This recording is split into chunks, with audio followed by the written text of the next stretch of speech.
छोटी दीपावली के रूप में भी जाना जाता है। दीप उत्सव आता है उजियारे का आमंत्रण लेकर। हम अपने जीवन में उजियारा कैसे बढ़ाएं, इसी और ऋषियों का, संतों का, शास्त्रों का विशेष रूप से ध्यान रहा। और दीपावली मनाने के लिए हमारा सौभाग्य है कि न्यूयॉर्क में पवित्र वृंदावन से श्री वैजयंती आश्रम से पधारे हैं श्रीभूति गोस्वामी जी, और उनके साथ हैं उनके सुपुत्र पुंडरीक गोस्वामी जी। आप दोनों का हमारे स्टूडियो में बहुत बहुत स्वागत है। नमस्कार। ये जो उत्सव की श्रृंखला चलती है और एक जो सामान्य जीवन हमारा चल रहा होता है, तो उत्सव क्या विशेष महत्व रखते हैं, इस संबंध में आप अपने अनुभव से क्या कहेंगे श्रीभूति जी? सबसे बड़ी बात है, उत्सव का तात्पर्य है ऊर्ध्वगमन, ऊपर की ओर उठना। हमारी जो भी वर्तमान बौद्धिक, सामाजिक, शारीरिक क्षमताएं हैं, उनसे हम ऊर्ध्वगमन करें, ऊपर की ओर उठें।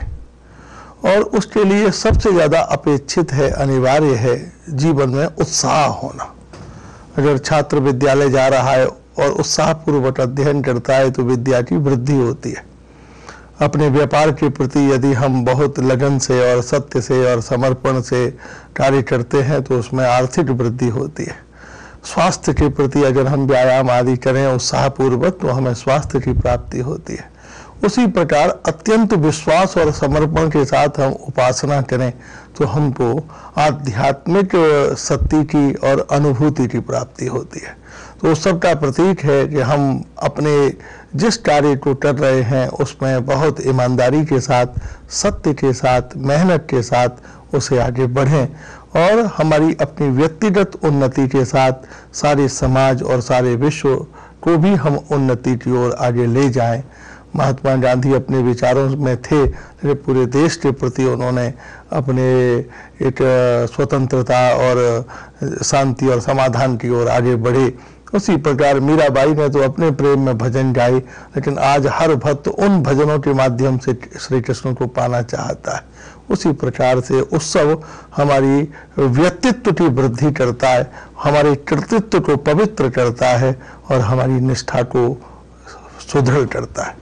बहुत ही सुंदर बताया श्रीभूति गोस्वामी जी की वाणी जब मुखरित होती है तब आपको ध्यान आता है कि आपके माध्यम से भक्ति रस में निमज्जित होने का अवसर अनेकों स्थानों पर भक्तजनों ने प्राप्त किया है। और न्यूयॉर्क में भी आप श्रीमद् भागवत का रस वितरण कर रहे हैं हिंदू सेंटर में। और उत्सव की चर्चा को लेते हुए अब जब हम पुंडरीक जी की तरफ बढ़ते हैं, जो कि न केवल आप सुपुत्र हैं श्रीभूति जी के, साथ ही साथ आप स्वयं भक्ति को किस तरह आत्मसात किया जाए इस साधना में निरंतर सक्रिय रहे हैं।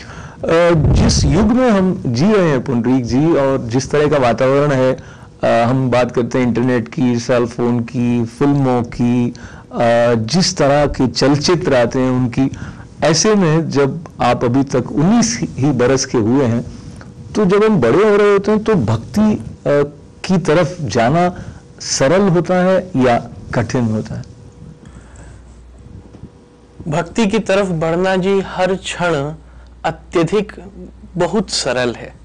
ये सब अन्य साधन हैं जो हमें व्यस्त करते हैं, हमें उसकी तरफ आकर्षित करते हैं और विविध हमारा बौद्धिक विकास भी करते हैं, हमारे मेंटल प्रोग्रेस भी करते हैं और विज्ञान इसको बहुत उन्नति भी मानता है। पर अगर हमारे आध्यात्मिक शास्त्रों के अनुसार देखा जाए तो जो प्रगति और विकास पूर्ववत विज्ञान का था, जैसा रामायण के प्रसंगों में प्राप्त होता है, जो लंका का विज्ञान आदि था, तो अभी तो केवल इस विज्ञान का प्रारंभिक मात्र है।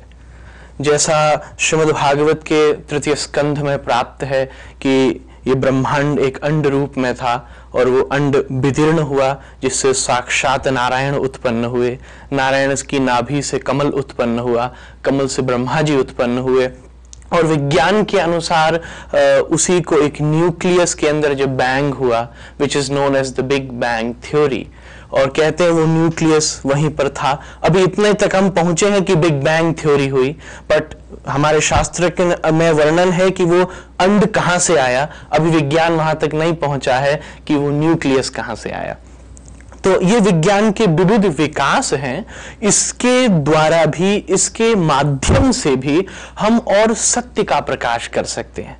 भक्ति का वास्तविक अर्थ क्या है? भक्ति का अर्थ सबको हम संतुष्ट करें, संसार में अपनी ड्यूटी अपने निभाएं जिसमें हमारा कोई अटैचमेंट नहीं हो। एज अ ड्यूटी, जो हस्बैंड की ड्यूटी है, जो वाइफ की ड्यूटी है, जो सन डॉटर्स की ड्यूटी है, जो पेरेंट्स की ड्यूटी है, उसे करते रहें। अपने जीवन के एक लक्ष्य को निर्धारित करें। हर कर्म में हम भगवान को जोड़ लें।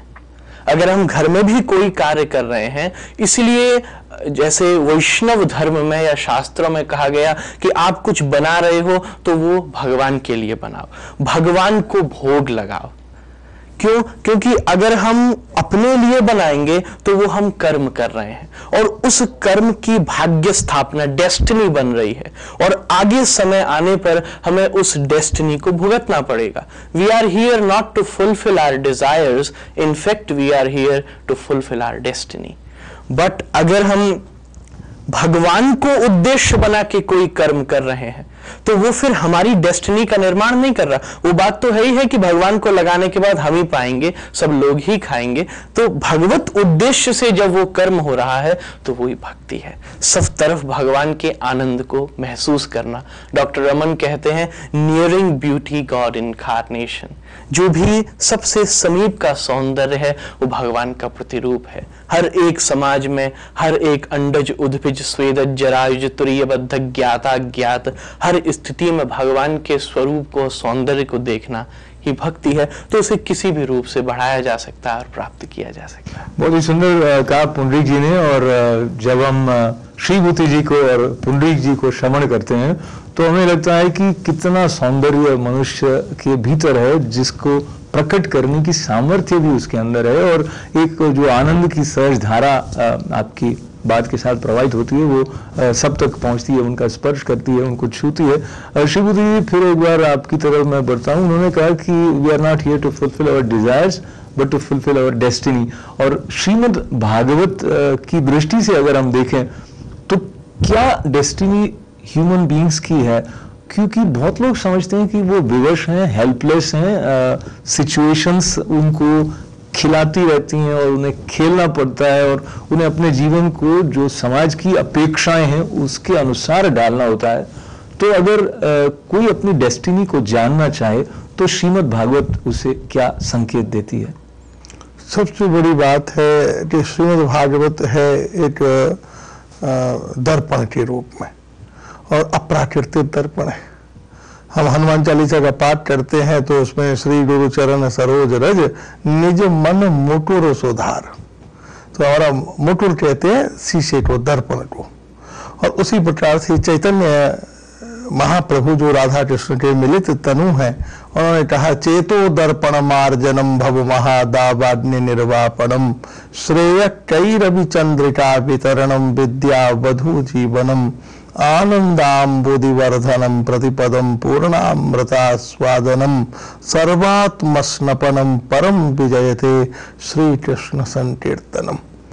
हम एक दर्पण है जो हमारे बाथरूम में लगा हुआ है। नाक हमारी है, आंख हमारी है, माथा हमारा है, बाल हमारे हैं, होठ हमारे हैं, लेकिन यदि हम अपना प्रतिबिंब न देखें तो उसकी स्वच्छता और सौंदर्य के प्रति आश्वस्त नहीं होते। और अगर वो हम देख लें तो जैसे आश्वस्त हो जाते हैं कि हमारा तिलक ठीक लग गया, हमारा काजल ठीक लग गया, हमारे दांत ठीक हो गए, हमारे बाल ठीक हो गए।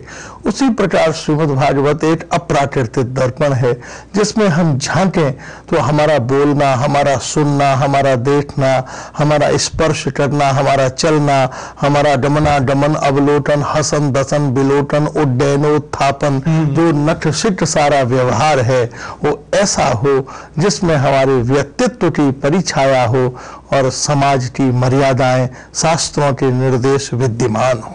हम जब बैठें तो देख लें कि हम कहाँ बैठें, वहाँ बैठें जहाँ स्वच्छता हो, पर्यावरण की शुद्धि हो, उससे भी आवश्यक है जहाँ सत्य हो और शास्त्र का चिंतन हो। हम सुने तो चारों तरफ आज साउंड पॉल्यूशन फैला हुआ है चारों तरफ, लेकिन वो सुने जो वास्तव में हमारी आत्मा का, हमारे धर्म का, हमारे चरित्र का पोषण करता हो।